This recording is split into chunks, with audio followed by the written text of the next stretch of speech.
Students, my self अभिषेक अग्रवाल और स्वागत करता हूं आपका आप ही के चैनल मैग्नेट ब्रेन्स पर। एक ऐसा चैनल जो 2 4 5 चैप्टर नहीं बल्कि सारे चैप्टर्स जो आपके सिलेबस में है, और मैं कह रहा हूं जो सिलेबस में नहीं भी है उन सबको आप तक पहुंचाता है without charging a single money.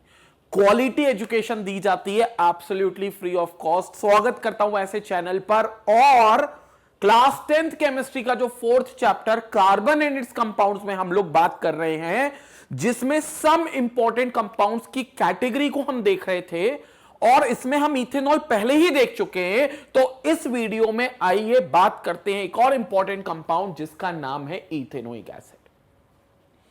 और इस वीडियो में मैं पूरा कंप्लीट इथेनोइक एसिड, वैसे तो मैं आपको बता दूं नए सिलेबस के हिसाब से ये नहीं होगा है आपके सिलेबस में, सिर्फ इसका एक इंट्रोडक्शन है। इनकी रिएक्शंस इनसे जुड़ी हुई नहीं है, ना अल्कोहल की ना इथेनोइक एसिड की, बट स्टिल हम लोग इस रिएक्शंस को देखेंगे और हम लोग समझेंगे इथेनोइक एसिड को डिटेल में। और जब मैं डिटेल में बात करता हूं तो प्रॉपर्टीज की भी बात करता हूं, जब मैं डिटेल में बात करता हूं तो केमिकल रिएक्शंस की भी बात करता हूं और इनके यूजेस की भी बात करता हूं। पूरी बात इस वीडियो में होगी इथेनोइक एसिड की। आइए शुरू करते हैं। सबसे पहला, it is commonly known as acetic acid, मतलब जो कॉमन नेम है ना वो एसिटिक एसिड है। क्यों? क्योंकि ये एक एसिटम वर्ड से निकला है जिसका मतलब होता है सिरका। सिरका बोले तो विनेगर। तो बेसिकली ये जो होता है ये विनेगर से निकलता है। विनेगर में ये एक्चुअली जो है ये एक्चुअली विनेगर से निकलता क्या, ये खुद ही एक विनेगर है। मतलब अगर आप इसको 5% के आसपास वाटर में ले लोगे तो ये विनेगर की तरह काम करेगा। तो सिरका जो होता है वो इसी विनेगर को बोला जाता है, और विनेगर से ही ये डिराइव हुआ है, इसलिए इसको नाम दिया गया है क्या, एसिटिक एसिड। इसका फॉर्मूला CH3COOH, 2 कार्बन का, क्योंकि इथ आ रहा है तो 2 कार्बन होंगे। स्ट्रक्चर बता देते हैं हम आपको। कार्बन होगा, फिर कार्बन होगा, इस कार्बन पर आपके पास एक H होगा, दूसरा H होगा और ये तीसरा H होगा। यहां डबल बॉन्ड O होगा और यहां सिंगल बॉन्ड OH होगा। तो ये क्या हो गया आपका इथेनोइक एसिड। क्यों हो गया ये इथेनोइक एसिड? क्योंकि 2 कार्बन है और 2 कार्बन के साथ सिंगल बॉन्ड लगा हुआ है कार्बन कार्बन के बीच में। ये मत देखो कार्बन और ऑक्सीजन के बीच में डबल बॉन्ड है, हमें सिंगल डबल ट्रिपल पता करने होते हैं कार्बन और कार्बन के बीच में। तो कार्बन कार्बन के बीच में तो सिंगल है, तो इथेन हो जाएगा। और ओइक एसिड लगता है तो ओइक एसिड आ जाएगा। इथेन का ई उड़ा दिया क्योंकि ओइक एसिड का ओ वोवेल है। 5.8% सॉल्यूशन में कह रहा था ना आपको 5% के आसपास। 5.8% solution of ethanoic acid in water is known as vinegar. मतलब 5.8% आप पानी इथेनॉल ले लो, इथेनोइक एसिड ले लो पानी के अंदर, तो 5.8% solution of ethanoic acid in water is known as vinegar. 100 ml में अगर आपने सॉल्यूशन विनेगर का रखा है तो उसमें 5.8% इथेनोइक एसिड होगा, तो वो क्या हो जाएगा, विनेगर हो जाएगा। तो 5.8% ethanoic acid, solution of ethanoic acid with water is called vinegar. ये था इंट्रोडक्टरी पार्ट, ये था इसका फॉर्मूला, स्ट्रक्चरल फॉर्मूला, और ये रहा इसका मॉलिक्यूलर फॉर्मूला। तो इस तरीके से ये इथेनोइक एसिड होता है। स्क्रीनशॉट लो, मैं आगे आता हूं।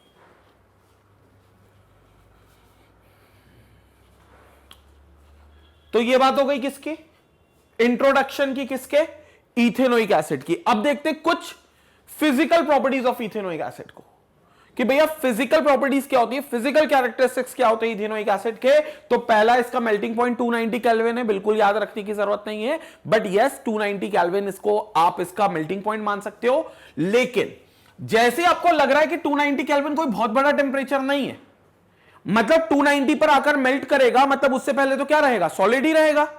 और 290 kelvin is approximately 17 degree Celsius. तो 17 डिग्री सेल्सियस या उससे ज्यादा पर ये लिक्विड फॉर्म में रहेगा, लेकिन उससे कम टेम्परेचर पे तो ये सॉलिड रहेगा। और जब ठंडियों में ये बिल्कुल बर्फ के सीजन में एकदम जम जाता है तो ये बिल्कुल बर्फ जैसा दिखता है, क्योंकि ये आइस लाइक फ्लेक्स के फॉर्म में आ जाता है, और इसलिए इसे ग्लेशियल एसिटिक एसिड बोलते हैं। ग्लेशियल क्योंकि ये क्या होता है, एकदम बर्फ के रूप में आ जाता है और बिल्कुल एक ग्लेशियर की तरह दिखता है, तो इसको ग्लेशियल एसिटिक एसिड भी नाम दिया जाता है। जब इसका टेम्परेचर बहुत कम कर दो, आप बहुत कम मतलब 10-12 डिग्री तक भी ले आओगे या 5 डिग्री तक भी ले आओगे, तो ये एक ग्लेशियल एसिटिक एसिड लगेगा, जो ठंडियों के मौसम में हमें मिलेगा। कोल्ड क्लाइमेट में हमें ये चीज बहुत आसानी से मिलेंगी। Glacial acetic acid is a trivial name for water-free anhydrous acetic acid. Remember, glacial acetic acid does not contain any moisture, does not contain any water vapor. तो ये जो वाटर फ्री आपका एसिटिक एसिड होता है, इसको आप glacial acetic acid यानी कि एनहाइड्रस एसिटिक एसिड बोलते हो. तो it's a trivial name for the water free और द एनहाइड्रस एसिटिक एसिड. ठीक है. अगला, it is weaker acid than HCl. अगर आप हाइड्रोक्लोरिक एसिड से कंपेयर करो तो ये वीकर है क्योंकि ये ऑर्गेनिक एसिड है. और याद करो, एसिड बेसिस एंड सॉल्ट्स में मैंने आप लोगों को बताया था बच्चों कि जितने भी ऑर्गेनिक एसिड्स होते हैं ये मिनरल एसिड से कमजोर होते हैं, क्योंकि मिनरल एसिड स्ट्रांग होंगे. ऑर्गेनिक एसिड चूंकि इनमें कार्बन होगा तो इसलिए कार्बन होने की वजह से ये वीकर एसिड्स होंगे, but it will be more stronger than alcohol. तो इथेनोइक एसिड अल्कोहल से ज्यादा स्ट्रॉन्गर है लेकिन मिनरल एसिड से वीक है. तो अगर आपसे कोई ऑर्डर पूछे कि भैया कार्बोक्सिलिक एसिड का ऑर्डर क्या है, तो सबसे स्ट्रॉन्गर एसिड कौन होगा? पहले मिनरल एसिड लाइक HCl, ये सबसे स्ट्रॉन्गर होंगे. फिर कौन होगा? फिर CH3COOH होगा, ethanoic acid, and then your alcohol. So ROH लिख देता हूं मैं, दिस इज फॉर अल्कोहल. तो पहले मिनरल एसिड होगा and this will B CH3COH जो थोड़ा सा वीकर एसिड होगा लेकिन अल्कोहल से ज्यादा होगा, और सबसे वीकर एसिड अल्कोहल होगा. Yes, alcohol also has a acidic character but it will be less acidic than carboxylic acid. तो this will be called as decreasing order of acidity. Decreasing order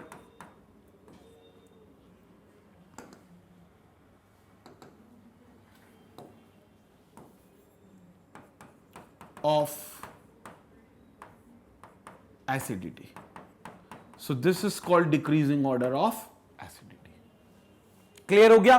सो ये physical properties है. Melting point याद रखना जरूरी नहीं है, but याद रखना कि ये बहुत आसानी से फ्रीज हो जाता है कोल्ड क्लाइमेट में.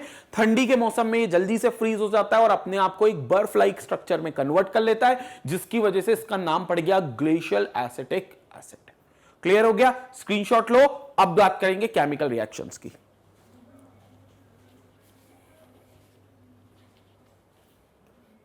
तो ये थी फिजिकल रिएक्शन की बात. अब आगे आकर देखते हैं केमिकल रिएक्शंस की बात कि भैया केमिकली कैसे एसिटिक एसिड क्या करेगा, रिएक्ट करेगा और किन किन चीजों से रिएक्ट कर सकता है. तो पहली बात तो ये तय है कि इथेनोइक एसिड एक एसिडिक कैरेक्टर का है, तो इसके अंदर एसिडिटी होगी. क्यों एसिडिटी होगी? क्योंकि ये अपने अंदर से H+ आयंस निकाल सकता है.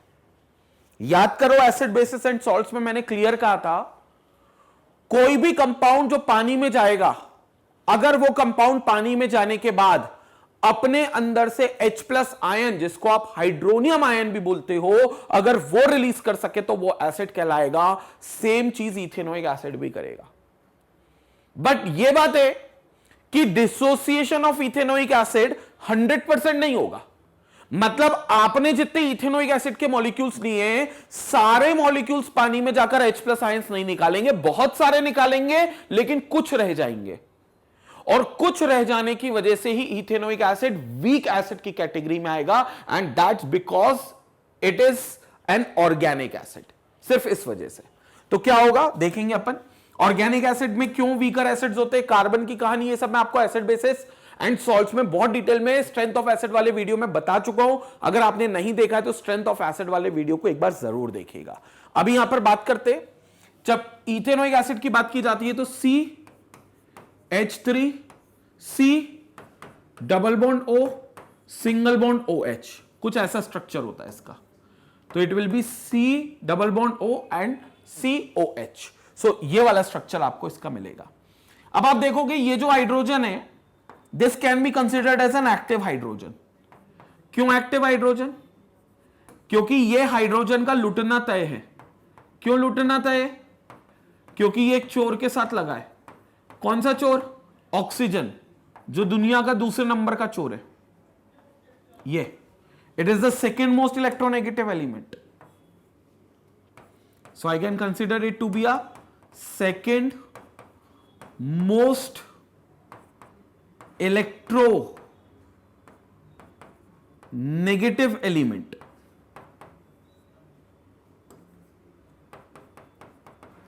Electro negative element. फर्स्ट कौन है, याद है, फ्लोरीन। बताया था 3 चोर, दुनिया के 3 सबसे शातिर चोर। फोन बोले तो फ्लोरीन, ऑक्सीजन, नाइट्रोजन। फ्लोरीन दुनिया का सबसे शातिर चोर, मतलब मोस्ट इलेक्ट्रोनेगेटिव एलिमेंट। फिर कौन, फिर ऑक्सीजन, फिर कौन, फिर नाइट्रोजन। क्लियर हो गया। तो इसमें ऑक्सीजन है, तो भैया ऑक्सीजन तो चोरी करेगा ही।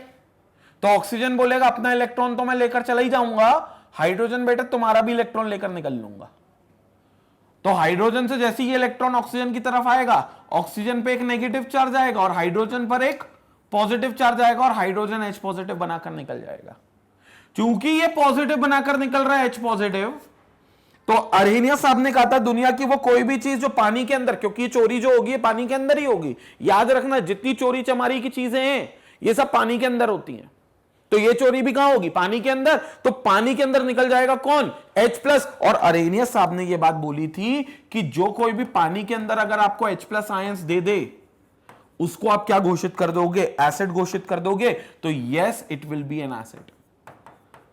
सो this is called your acidity. तो this will explain the acidity of ethanoic acid, carboxylic acid, precisely an ethanoic acid. तो ये आपको एसिडिटी बता रहा है किसकी, इथेनोइक एसिड की। और इस H+ के कारण ये इथेनोइक एसिड की एसिडिटी बता देता है।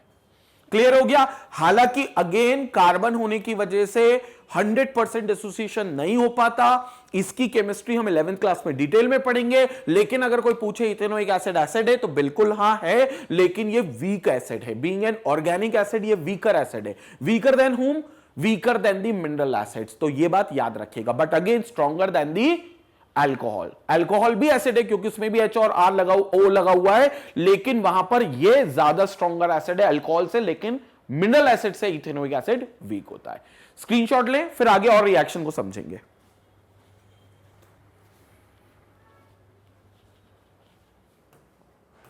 तो ये हो गई एसिडिटी ऑफ इथेनोइक एसिड। अब इससे जुड़ी हुई कुछ रिएक्शन देखते हैं, जिसमें सबसे पहला नंबर आता है रिएक्शन विद अ बेस। जब मैंने बोल दिया कि इथेनोइक एसिड एक एसिड है, तो यह बात जाहिर हो गई कि एक एसिड और एक बेस की रिएक्शन तो सबसे मशहूर रिएक्शन है।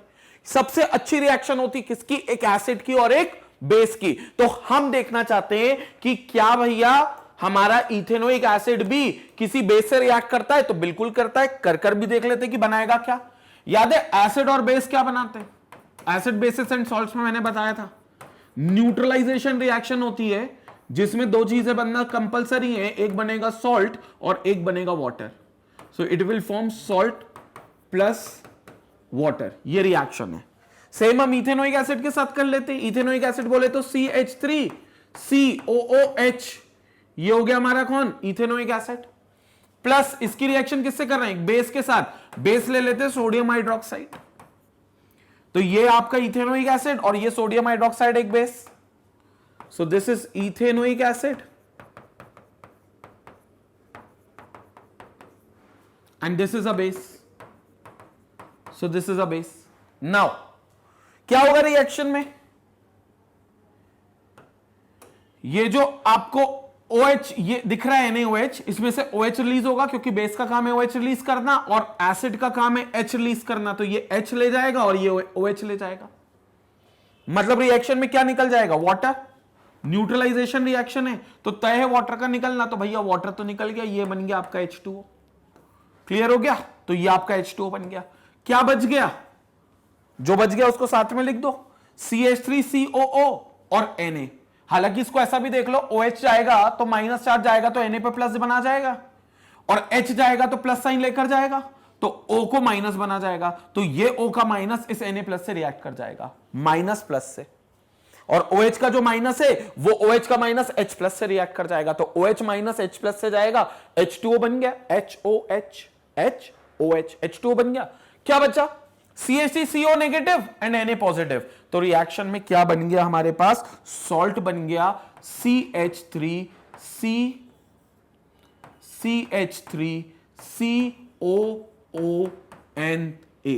ये हमारा सॉल्ट बन गया। This is called your salt. इस सॉल्ट का नाम बहुत सिंपल है, sodium salt of ethanoic acid. So this is called sodium salt है क्योंकि इसमें सोडियम आपका केटायन होगा। तो sodium will be sodium salt of किसका, इथेनोइक एसिड का सोडियम सॉल्ट है, तो it is called as sodium salt of ethanoic acid, sodium salt of ethanoic acid. So this is called sodium salt of ethanoic acid. Clear हो गया? So this is your salt and this is somewhat a neutralization reaction. क्यों? क्योंकि इसमें भी आपका एक acid और एक बेस रिएक्ट करके सॉल्ट और वाटर प्रोड्यूस कर रहे हैं. तो again being an acid, yes, carboxylic acid like ethanoic acid reacts with certain base. यहां पर मैंने सोडियम हाइड्रोक्साइड के साथ कराया है, आप पोटेशियम हाइड्रोक्साइड के साथ भी करा सकते हो. फिर यहां जो सॉल्ट मिलेगा वो potassium salt of ethanoic acid मिलेगा. रिएक्शन एक बार देख लो, मैं बता देता हूं. CH3 COOH, this time a base is KOH. Potassium hydroxide की रिएक्शन करा दो, तो ये आपका KOH एक बेस हो गया. ठीक है, क्या होगी रिएक्शन, ये OH माइनस और ये H प्लस H2O, और फिर K बचेगा प्लस में, CH3CO के नेगेटिव के साथ रिएक्ट करेगा, so it will form CH3 COOK. Instead of sodium it will B K plus what, H2O. Now this is called potassium salt of ethanoic acid. So this is called your potassium salt of ethanoic acid. So this is called your potassium salt of ethanoic acid. Clear हो गया? तो ये आपके different salts बनेंगे जब आप different metal युक्त base लोगे. तो अलग अलग मेटल का बेस से रिएक्शन कराओगे इथेनोइक एसिड की, तो अलग अलग तरीके के सॉल्ट मिलेंगे, क्योंकि केटायन बदलता जाएगा. इस तरीके से रिएक्शन होती है, एंड एसिड होने के कारण यस, इथेनोइक एसिड बेस के साथ रिएक्ट कर जाता है. संपट पड़ी बात, स्क्रीनशॉट लो, अगली रिएक्शन देखते हैं.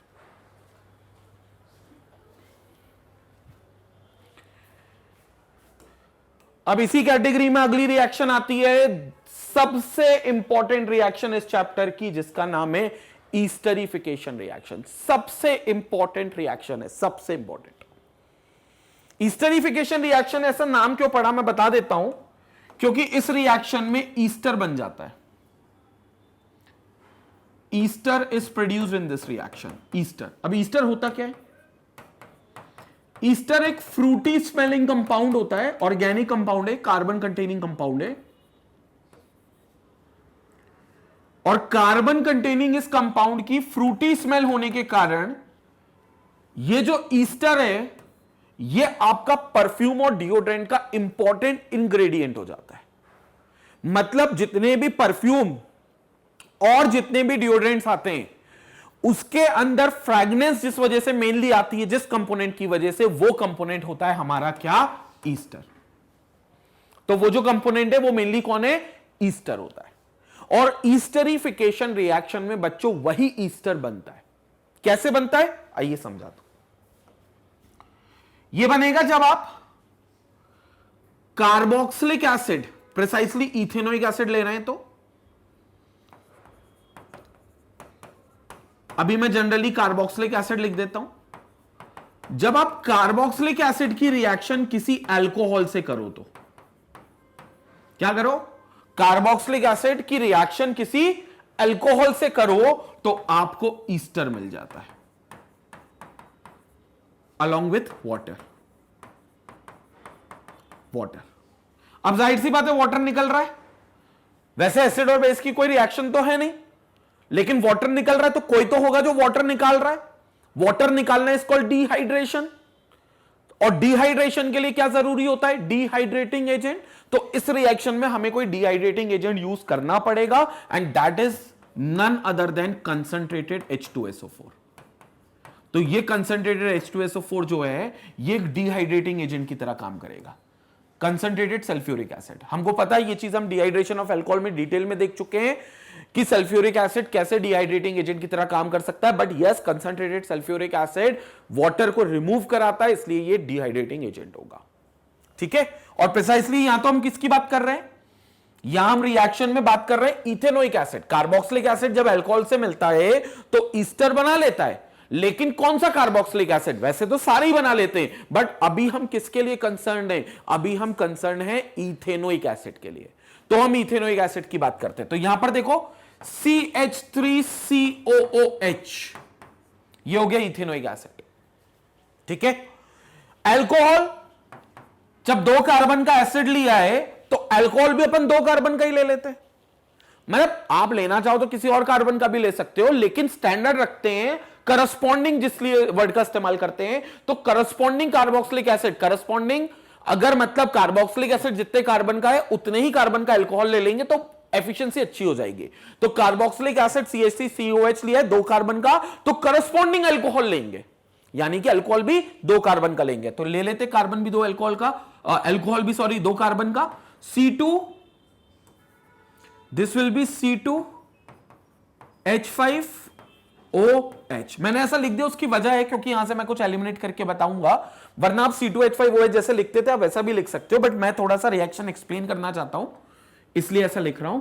And now concentrated sulphuric acid की प्रेजेंस में इस रिएक्शन को होने दो। तो वाटर का निकलना तय। वाटर के लिए क्या चाहिए सर? वाटर के लिए हाइड्रोजन चाहिए और ऑक्सीजन चाहिए। लेकिन जब मैं रिएक्शन समझाता हूं तो वाटर एक्चुअली बनता किससे बता देता हूं। यहां पर वाटर बनता है H2O, यानी कि H और OH से। तो हमें एक पार्ट चाहिए H का और एक पार्ट चाहिए OH का। अगर ये दोनों मिल गए तो अल्टीमेटली ये H2O वाटर बना ही लेंगे। तो एक इनमें से रिलीज करेगा H और एक रिलीज करेगा OH। अब सबने सोचा होगा सर ये कार्बोक्सिलिक एसिड है, इथेनोइक एसिड, तो ये होगा जो H रिलीज करेगा। सबने ये सोचा होगा सर यही होगा जो H रिलीज करेगा, बट बच्चों ऐसा होता नहीं है। हालांकि ये बात 10th क्लास में इतनी इंपॉर्टेंट नहीं है कि कौन H रिलीज करेगा और कौन OH रिलीज करेगा, लेकिन जब आप 11th और 12th क्लास की केमिस्ट्री पढ़ोगे तो वहां पर बताना भी पड़ेगा कि किस पार्ट ने H रिलीज करा है और किस पार्ट ने OH रिलीज करा है। आपके पास एक है एसिड और एक है अल्कोहल, तो एक रिलीज करेगा H, एक ये वाला पार्ट देगा, और एक रिलीज करेगा OH। ये आपको एक्सप्लेन करना होगा, ये आपको जस्टिफाई करना होगा कि कौन से पार्ट ने H दिया और कौन से पार्ट ने OH दिया। 99% स्टूडेंट्स को लगता है कि सर कार्बोक्सिलिक एसिड एसिड है इसलिए ये H देगा, लेकिन मैं आपको बता दूं जब ये एसिड अपने से स्ट्रॉन्गर एसिड के सामने होगा, स्ट्रॉन्गर एसिड कौन है? Sulphuric acid.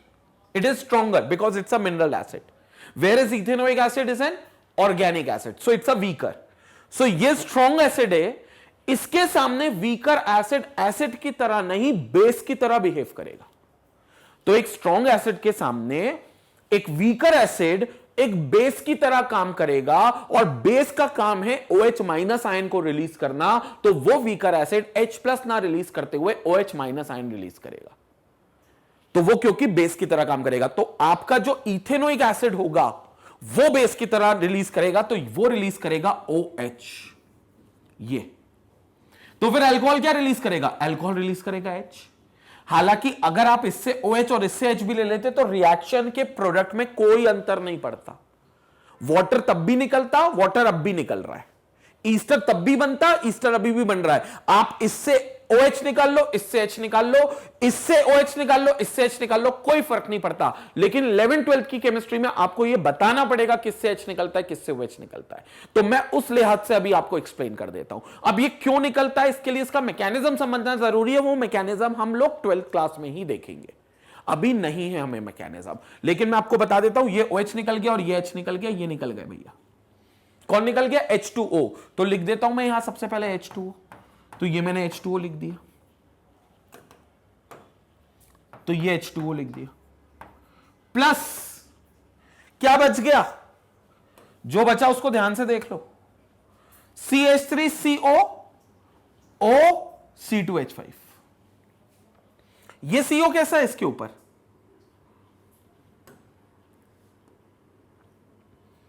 ये कुछ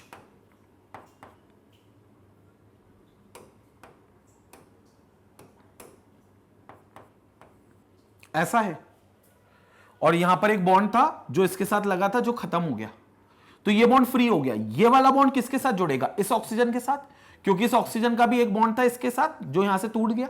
तो ये ऑक्सीजन और ये कार्बन जुड़ जाएंगे। जोड़ दे, देखो प्रोडक्ट देखो, CH3 C double bond O। ये कौन सा पार्ट बनाया मैंने भी?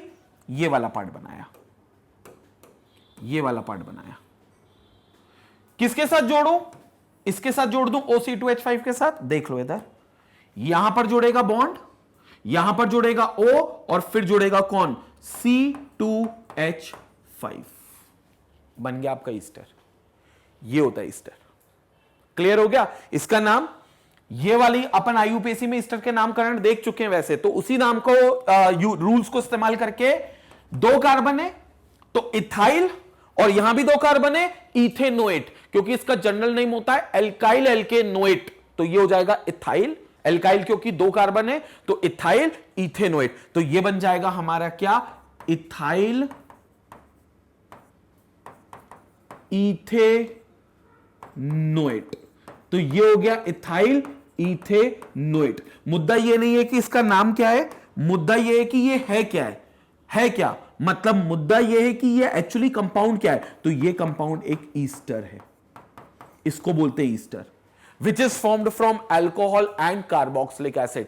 इसे बोलते हैं ईस्टर। और इस ईस्टर की खास बात ये कि इसके पास फ्रूटी स्मेल होती है, मतलब फलों जैसी, फूलों जैसी खुशबू होती है, फ्रूटी स्मेल। और इसी महक की वजह से ये परफ्यूम और डिओड्रेंट बनाने में इस्तेमाल होता है। इसी महक की वजह से परफ्यूम और डिओड्रेंट में बहुत अच्छी फ्रेग्रेंस आपको महसूस होती है, क्योंकि ये फ्रूटी स्मेल कंपाउंड ईस्टर उनके अंदर मिलाया जाता है। तो आप जब परफ्यूम और डिओड्रेंट की बोतल लाओ और उसकी लेबलिंग को देखना, अगर उसमें कंपोजिशन लिखा है तो उसमें इथेनोएट जैसे वर्ड लिखे होंगे। इथेनोएट मतलब समझ जाना, जहां ओएट वर्ड आ रहा है वो ईस्टर है, और इसी ईस्टर की वजह से उसके अंदर खुशबू आ रही है। और यही रीजन होता है कि जितने भी, विथ ड्यू रिस्पेक्ट, जितने भी मुस्लिम कम्युनिटीज होती हैं वो लोग परफ्यूम और डिओड्रेंट का बहिष्कार करती हैं। वो लोग अलाउ नहीं करते अपने लोगों को कि वो परफ्यूम और डिओड्रेंट्स लगाएं, क्योंकि माना जाता है जब आप परफ्यूम और डिओड्रेंट अपने कपड़ों पे छिड़कोगे, स्प्रे करोगे, तो एक तरीके से आप अल्कोहल को स्प्रे कर रहे हो, क्योंकि ईस्टर तो अल्कोहल से बन रहा है ना। और अल्कोहल अगर आपके कपड़ों में टच है तो आप उनके लिए प्योर नहीं हो, तो आप क्या कर सकते हो? मस्जिद में जाकर प्रेयर नहीं पढ़ सकते, मतलब उनकी जो नमाज होती है वो आप नहीं पढ़ सकते। उसकी वजह यही है क्योंकि आप अल्कोहल आपकी बॉडी में लगा हुआ है या आपके कपड़ों में लगा हुआ है। और इसलिए क्यों? क्योंकि वो ईस्टर से बना परफ्यूम और डिओड्रेंट आपने इस्तेमाल किया है अगर, तो इसलिए इस बात का, परफ्यूम और डिओड्रेंट का बहिष्कार मुस्लिम कम्युनिटीज करती हैं, और इसलिए वो लोग इत्र का इस्तेमाल करते हैं। तो इत्र का इस्तेमाल इसीलिए किया जाता है क्योंकि इत्र में कोई ईस्टर नहीं है, कोई अल्कोहल नहीं है, बल्कि वो शुद्ध रस होते हैं फल के, फूल के। उन फूलों के रस से वो इत्र बनाया जाता है, या जिसका भी वो डिराइव होता है उसका अल्कोहल फ्री रखा जाता है, उसमें बिल्कुल भी अल्कोहल नहीं होता, या किसी भी प्रकार का ईस्टर इत्र में नहीं होता। तो ये थी हमारी क्या? ईस्टरिफिकेशन रिएक्शन, जिसको हमने बहुत डिटेल में पढ़ा। आप जल्दी से स्क्रीनशॉट लो ताकि मैं अगली रिएक्शन को भी बताऊं। स्क्रीनशॉट लो। तो आई होप समझ में आया होगा भैया कि ईस्टरिफिकेशन रिएक्शन को ईस्टरिफिकेशन क्यों बोला जाता है, क्योंकि वो ईस्टर को बनाने की रिएक्शन होती है, और ईस्टर एक फ्रूटी स्मेलिंग कंपाउंड होता है जो कार्बोक्सिलिक एसिड और अल्कोहल से बनता है।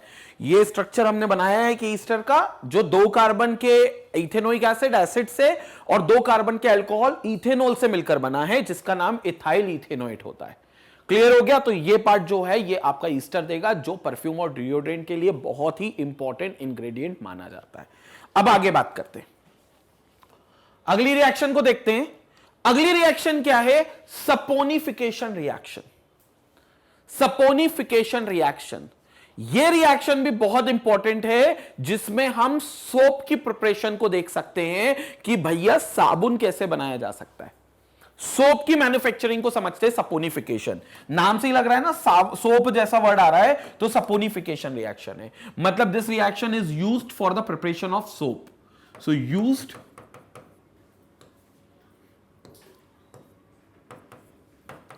For the preparation of soap. साबुन इसी रिएक्शन से बनाया जाता है। हालांकि मैं सोप की मैन्युफैक्चरिंग या प्रिपरेशन आपको सोप एंड डिटर्जेंट्स का एक वीडियो है उसमें अलग से बताने वाला हूं, तो उसमें आपको अलग से पता चलेगा कि सोप एंड डिटर्जेंट्स के मैन्युफैक्चरिंग कैसे की जाती है या उनको प्रिपरेशन कैसे की जाती है। लेकिन यस, सोप के बनाने की प्रिपरेशन की मेथड को आप सपोनिफिकेशन रिएक्शन कहते हो और इसको इसी सपोनिफिकेशन रिएक्शन से समझ सकते हो। क्या होती है रिएक्शन पहले देख लेते हैं। अभी अभी जो मैंने ईस्टर बनाया, देखा था आपने ईस्टर, उस ईस्टर को उठाओ और बेस के साथ रिएक्ट कर दो। मतलब ये इथेनोइक एसिड की रिएक्शन नहीं है, ये इथेनोइक एसिड से बने हुए एक प्रोडक्ट ईस्टर की केमिकल रिएक्शन है। लेकिन ये रिएक्शन सपोनिफिकेशन एक प्रॉपर नाम है जो आपके लिए बहुत इंपॉर्टेंट हो जाती है आपके सिलेबस के हिसाब से, इसलिए मैं आपको एक्सप्लेन कर रहा हूं। Don't consider it to be a reaction of ethanoic acid, consider it to be a reaction of an ester. And ester क्या है? इथेनोइक एसिड से बनने वाला एक प्रोडक्ट। तो अभी मैंने ईस्टर बनाया था, क्या था? इथाइल इथेनोइड था। देखा था कैसा था वो? CH3 यहां पर था, C यहां पर था, डबल बॉन्ड O यहां पर था, फिर O यहां पर था और C2H5 यहां पर था। यही था आपके पास। क्या नाम था इसका? इथाइल इथेनोइड ईस्टर है। ठीक है, उठाओ इसको और रिएक्ट करवा दो बेस से जो कि NaOH होगा। करा दो इस बेस से रिएक्ट, ये बेस से रिएक्ट करेगा। अब क्या होगा? ये वाला बॉन्ड टूटेगा, ये वाला बॉन्ड यहां से ये टूटेगा। ठीक है, यहां से ये वाला बॉन्ड आपका टूटेगा पूरी तरीके से। और अब आप खुद देखना कि यहां से ये बॉन्ड टूटेगा और इतना हिस्सा जो होगा, ये वाला हिस्सा OC2H5 का, ये जाएगा इसके साथ जो कि आपका H होगा, अल्कोहल। तो ये हिस्सा पूरा चला जाएगा। डिपेंड करता है कि बॉन्ड कहां से आपको फिर से बता देता हूं। बॉन्ड आप चाहो तो यहां से भी तोड़ सकते हो, क्योंकि दोनों बॉन्ड कार्बन और ऑक्सीजन के बॉन्ड हैं। तो यहां पर आपके पास एक और बॉन्ड आएगा, ये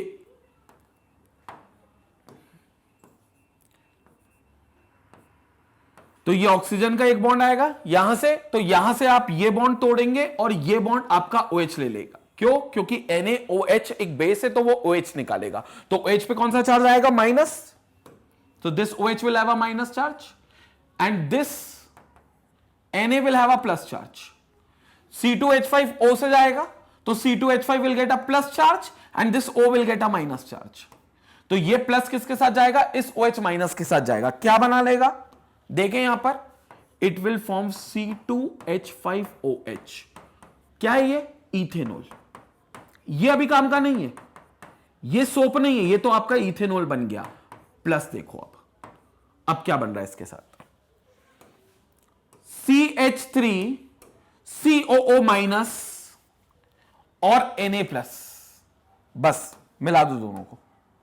तो देखो CH3C double bond O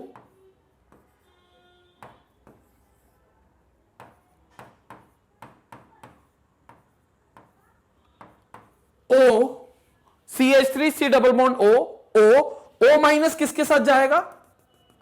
Na plus के साथ। So it will form Na, plus minus हट जाएंगे तो सिंपल Na। तो क्या बन गया? CH3COONA। जाना पहचाना सा लग रहा है। CH3COONA मॉलिक्यूलर फॉर्म में लिख दूं, CH3COONA, sodium salt of ethanoic acid. ये sodium salt of ethanoic acid आपका सोडियम का सॉल्ट है और यही आपका साबुन बनाने का एक बहुत ही सिंपल मॉलिक्यूल है। हालांकि साबुन के अंदर 2 कार्बन नहीं होते, मैं आपको बता दूं, साबुन के अंदर 14, 15, 16, 17 कार्बन तक आते हैं। इसमें तो 2 कार्बन है, इसलिए मैंने बहुत सिंपल मॉलिक्यूल आपको बोला। Not exactly the soap, but इसी तरीके से सोप बनता है जब कार्बन की संख्या बहुत ज्यादा कर लो।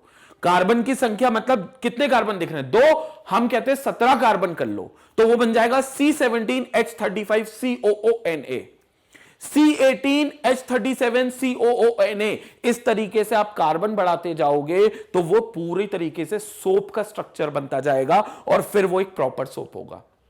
लेकिन रिएक्शन यही रहेगी और इसमें भी आपका क्या बना? Sodium salt of ethanoic acid. And remember this is a salt which has been formed from a very strong base and a weak acid. ये एक वीक पार्ट था, क्योंकि जो ईस्टर था ये आपका एक स्ट्रॉन्ग बेस से बना है, और ये जो ईस्टर था ये आपका वीक एसिड से बना है, याद है, कार्बोक्सिलिक एसिड। तो कहने को ये एक वीक कर पार्ट है। तो फिर ये जो आपका सॉल्ट भले कह रहे हो आप इसको, this salt will 100% be a basic salt. तो ये जो सॉल्ट है ये एक बेसिक सॉल्ट होगा आपका। क्लियर? क्योंकि इसमें स्ट्रॉन्ग बेस यूज हुआ है और एक ऐसा कंपाउंड यूज हुआ है जो वीक एसिड से बना है, ईस्टर। ये ईस्टर है आपका, ये आपका ईस्टर है जो वीक एसिड से बना है। तो इसका मतलब यहां पर जो सॉल्ट है वो बेसिक सॉल्ट है। और हमने कहा था जो साबुन होता है, सोप, वो भी एक बेस होता है। बेसिकली वो एक नमक होता है लेकिन एक बेसिक सॉल्ट होता है, मतलब उसके अंदर बेस के कैरेक्टरिस्टिक ज्यादा है। तो soap is basic in nature, और बेसिस की हम प्रॉपर्टी में भी बोलते हैं दे आर सोपी टू टच, मतलब कहीं ना कहीं साबुन में बेस होता है। हालांकि वो नमक है लेकिन उनमें बेस की मात्रा ज्यादा है, बेस के कैरेक्टरिस्टिक ज्यादा है, क्योंकि वो एक स्ट्रॉन्ग बेस से बनते हैं, इसलिए वो एक बेसिक सॉल्ट है। अगेन आई एम रिपीटिंग, ये 2 कार्बन का है। आई एम नॉट टेलिंग कि यही आपका सोप है। सोप के अंदर कार्बन की संख्या और ज्यादा होती है। 2 कार्बन यहां दिख रहे हैं, ये एक और ये दूसरा, ये 2 कार्बन से कहीं ज्यादा होती है कार्बन की संख्या। 15, 16, 17, 18 कार्बन तक जाएंगे। लास्ट स्ट्रक्चर ऐसे ही दिखेगा, बस यहां पर कार्बन की चेन बड़ी सी बन जाएगी, तो वो एक प्रॉपर सोप का स्ट्रक्चर बन जाएगा। वो स्ट्रक्चर मैं आपको सोप एंड डिटर्जेंट्स में वैसे भी बताने वाला हूं। क्लियर हो गया? तो ये है हमारी कौन सी रिएक्शन? Saponification reaction. स्क्रीनशॉट लो, इसके बाद अगली रिएक्शन पे बात करते हैं।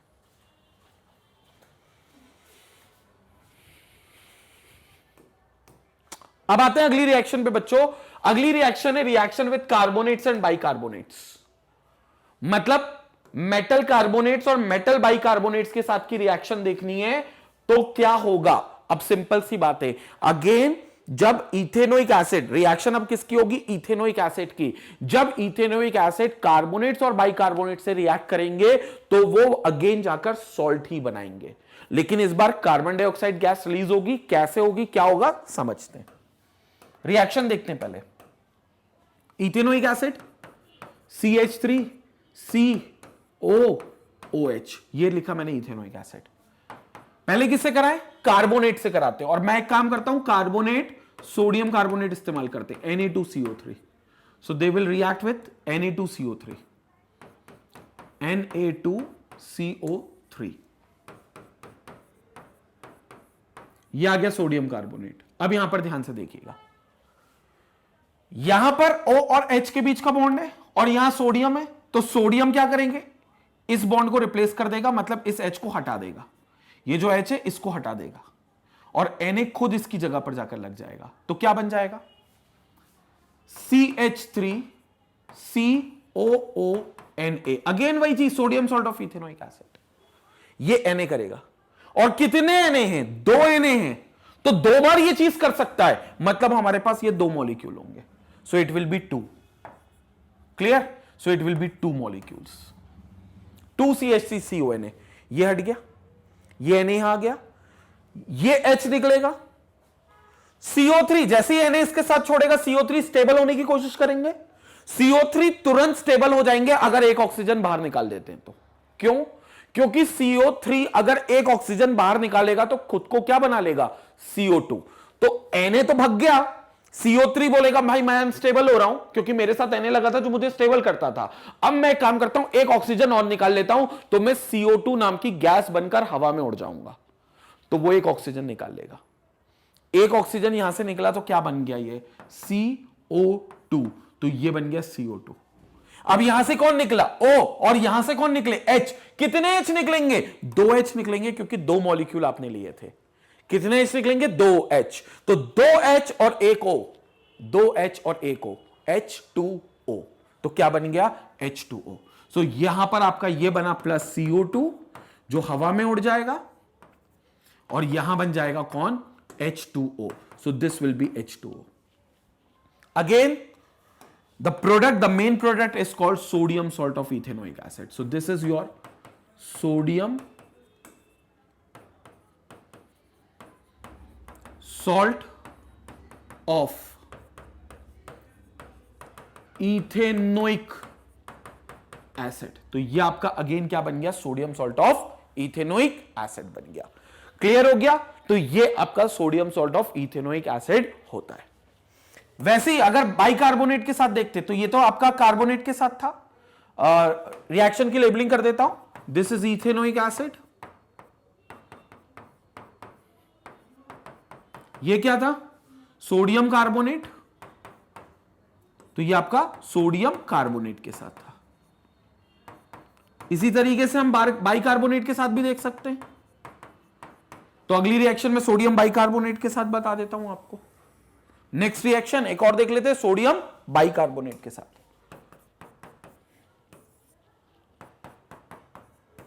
बाइकार्बोनेट्स के साथ रिएक्शन देखते हैं। फिर से लेते हैं, CH3 C double bond O single bond OH plus Na2CO3 नहीं ले रहा, इस बार मैं ले रहा हूं NaHCO3। This is what, this is sodium bicarbonate, sodium hydrogen carbonate ऐसा भी बोल सकते हो। देख चुके रिएक्शन कार्बोनेट और बाइकार्बोनेट्स की। एसिड्स में भी देख चुके हैं हम लोग, एसिड बेसिस एंड सॉल्ट्स में, और यहां पर भी हम दोबारा इसको देख रहे हैं। अब वापस से ये Na है आपके पास, तो ये Na क्या करेगा, H को रिप्लेस कर देगा, हटा देगा H को, तो H हट जाएगा, Na इसकी जगह लग जाएगा। क्या बनेगा product, CH3 C double bond O single bond ONA। यहां O था, O के साथ H था, H हट गया, Na लग गया। Na जाएगा तो HCO3 स्टेबल होने की कोशिश करेगा। HCO3 कब स्टेबल होगा, जब H को भी निकाल देगा, O को भी निकाल देगा। यहां एक Na काफी है, क्योंकि यहां दो Na है ही नहीं। यहां पर दो Na थे, इसलिए मैंने यहां पर दो लिए थे। यहां पर एक ही Na, तो यहां पर एक ही मॉलिक्यूल लूंगा मैं इथेनोइक एसिड का। अब HCO3 बच गया, तो HCO3 बोलेगा भाई साहब हम स्टेबल हो जाएंगे जब H भी चला जाए और O भी चला जाए। तो यहां से निकलेंगे H और एक O, H और एक O किसके साथ मिलेंगे, ये H जिसको सोडियम ने हटाया। तो एक HO यहां से निकल रहा है और एक H यहां से निकल रहा है, तो हो गए दो H और एक O, मतलब H2O। तो यहां पर एक और चीज निकल रही है H2O, और ये अब स्टेबल हो गए। लेकिन HCO3 ने एक H निकाल दिया और एक O निकाल दिया, तो क्या बचा, CO2। तो यहां पर क्या बच जाएगा, CO2। ये कार्बन डाइऑक्साइड आपकी रिलीज हो गई। अगेन सेम प्रोडक्ट बन रहा है, sodium salt of ethanoic acid. Same चीज बन रही है, बस अंतर क्या है, यहां पर 1 मोल बन रहा है, यहां पर 2 मोल बन रहा है। प्रोडक्टिविटी डबल है, तो आप यहां पर इथेनोइक एसिड ले भी 2 मोल रहे थे, यहां 1 मोल बन रहा है क्योंकि आप इथेनोइक एसिड 1 मोल ले रहे थे। रिएक्शन की बैलेंसिंग के ये रिलेशंस होते हैं, लेकिन अगेन आपको पता होना चाहिए दोनों में अंतर क्या है। लेकिन दोनों में समानता क्या है कि दोनों ही sodium salt of ethanoic acid देते हैं एज अ मेन प्रोडक्ट, और हाइड्रोजन वाटर और कार्बन डाइऑक्साइड देते हैं as a by product. Sodium salt of ethanoic acid as a main product, water and carbon dioxide as a by product. दोनों में समानता ये है।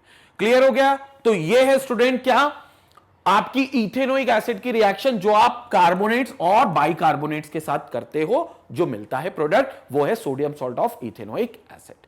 जल्दी से स्क्रीनशॉट लो ताकि हम आगे आए।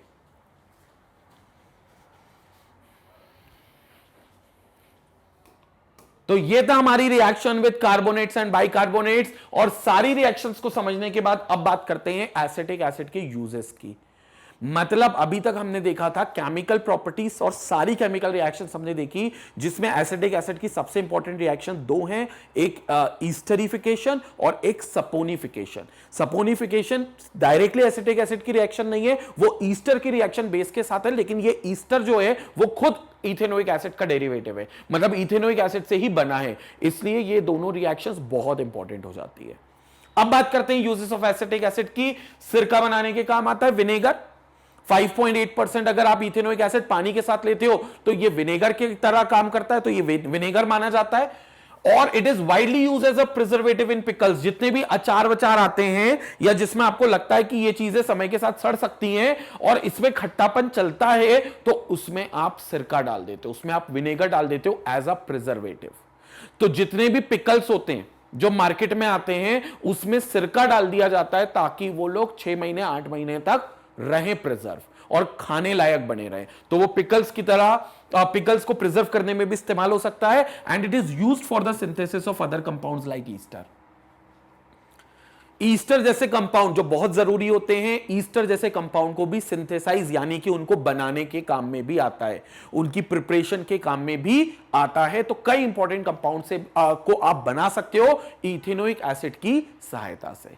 तो ये कुछ यूजेस है, और भी इसके अलावा कई यूजेस होते हैं, बट ये मेजर इंपॉर्टेंट यूजेस हैं। स्क्रीनशॉट लो ताकि मैं वीडियो को कंक्लूड कर सकूं। तो स्टूडेंट ये था पूरी तरीके से इथेनोइक एसिड के बारे में, जो बहुत इंपॉर्टेंट कंपाउंड है, कार्बन का और ऑर्गेनिक केमिस्ट्री का बहुत ज्यादा इंपॉर्टेंट कंपाउंड माना जाता है। और इसी के साथ हमने दोनों इंपॉर्टेंट कंपाउंड, पहले में इथेनॉल और दूसरे में इथेनोइक एसिड, कंप्लीट कर लिया अपने कार्बोनेट्स कंपाउंड्स चैप्टर में। और जैसा कि आपको पता है बच्चों, मैग्नेट ब्रेन्स पे क्लास 4 से लेकर क्लास 12 तक के सारे वीडियोस अवेलेबल हैं जो आपकी पढ़ाई को बेहतर करने के लिए magnetbrains.com पर अपलोड कर दिए गए हैं, जिन्हें आप वहां से एक्सेस कर सकते हैं और इन लेक्चर से जुड़े हुए नोट्स को भी डाउनलोड कर सकते हैं। Thank you for watching us. Stay connected, stay educated, take care.